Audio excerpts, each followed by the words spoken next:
Okay, now, how do you drift with a car that doesn't have much power?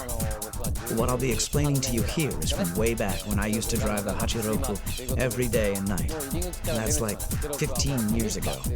With this car, it's all about flooring the gas pedal all the way from the entrance to the exit. This car's been nicely lowered as well. Mine used to look like this. You have to step on it to make this thing go sideways.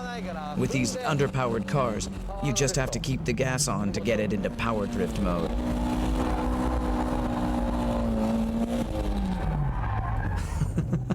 I just killed the power. But it's great that I can constantly floor this thing.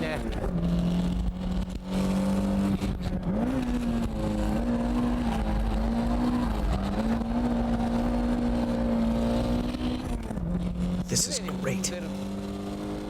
I'm flooring it. It's so cool. I wish Toyota could make cars like this again.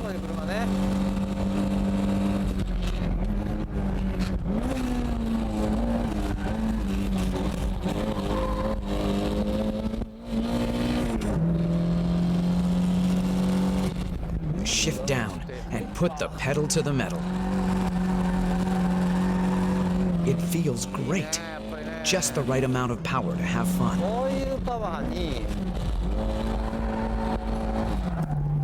This kind of power is just right for these M7 tires.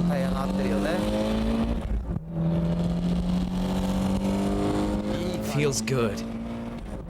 Now, this is fun.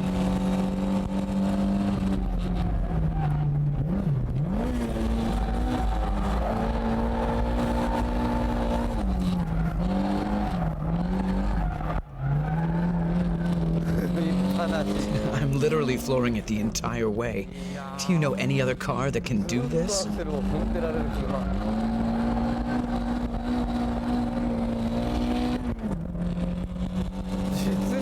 It's just great.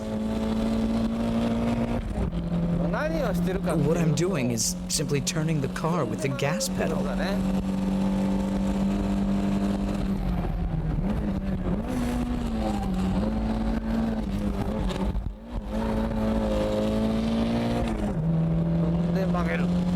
Step on the gas to make it turn.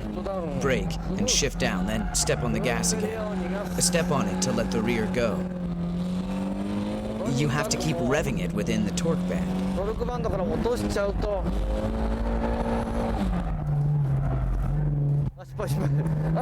Oops, I dropped it. Whoops. The instant you fall out of the torque band, you stop drifting. So make sure you rev it up enough to keep it up there.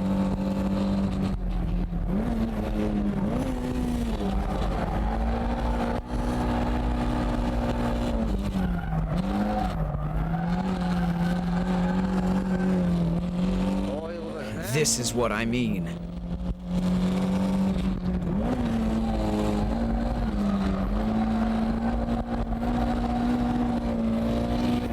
So, how was drifting with an underpowered Hachi-roku? This car is a classic, and it will be a classic for years to come.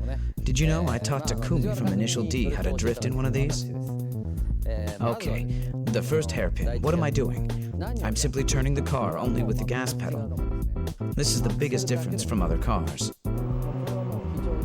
This is quite a technique, definitely for advanced drifters. You need to use this here on the first hairpin, and here on the S-turn. And here. I use a combination of the braking drift and dynamic drift. It's the same here as well, but on the final corner, these old cars have tendencies to understeer. So, what do? You step on the gas and turn the car sideways. Let's check the steering work for the first corner. You come down the straightaway in third gear, so shift down to second, steer into the corner, but the car is understeering. Step on the gas all the way and let the rear slide. Then you let go of the gas and wait. But if you wait too long, you'll lose too much rev, and your drift power will stall. So, after you give it gas all the way to make the tail slide, countersteer.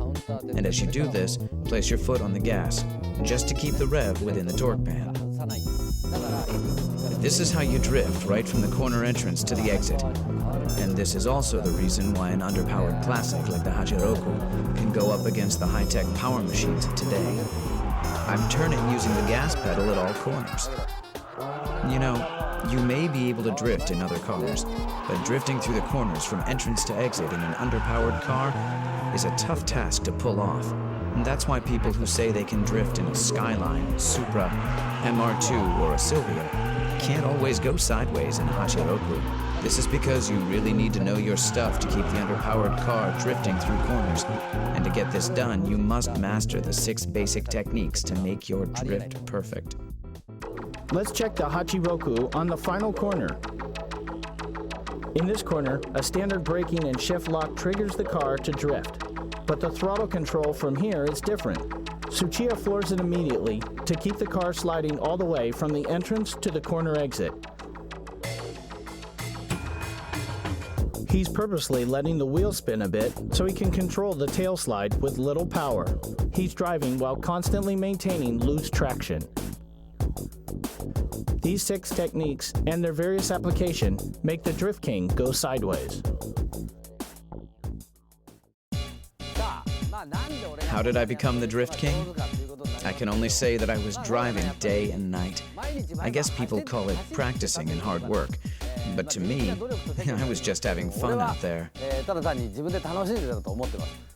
To enjoy driving, or shall we say practice for now, all you need is some safe, clear space.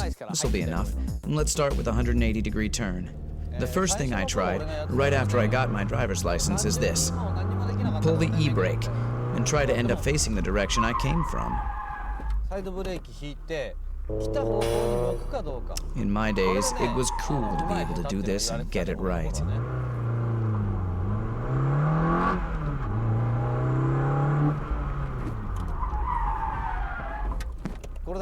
You know, you guys have these cones or pylons now, but in my days, we didn't have anything like that, nor were we smart enough to think of using one. If I had these cones back then, I would have improved much faster. Obviously, in the beginning, I couldn't get it right like this. It used to be like this. I was scared and didn't know how fast I should be going, so I would stop like this. But turning the car in the direction that you came from, without stopping the engine, means that the driver is stepping on the clutch to turn the car around. In the beginning, it's okay to mess up and stop facing the wrong direction, or even stall the engine. But don't get scared. Just try it in a safe, closed environment. And once you learn how to turn 180 degrees with an e-brake, your next step should be making 90-degree turns. I never did this on the streets. The important thing is to keep trying, and of course, practice in a safe place. Turning 90 degrees is a cool trick. Let's say this is a right-angle corner, and you go like this. This 90-degree turn is easy once you get the hang of pulling the e-brake, adjusting your speed, and counter-steering to face the right direction. Once you master these 2 techniques, you'll want to install an LSD. You'll be able to turn 180 degrees and move on to doing 360s without stalling the engine. But remember, this is after you've completed the 90 and 180-degree turns. Believe me, you will be able to do this only if you know the basic techniques of sliding the car from a simple tail slide to a power slide, adjusting the drifting with your gas pedal. The LSD really comes after you master the basic techniques.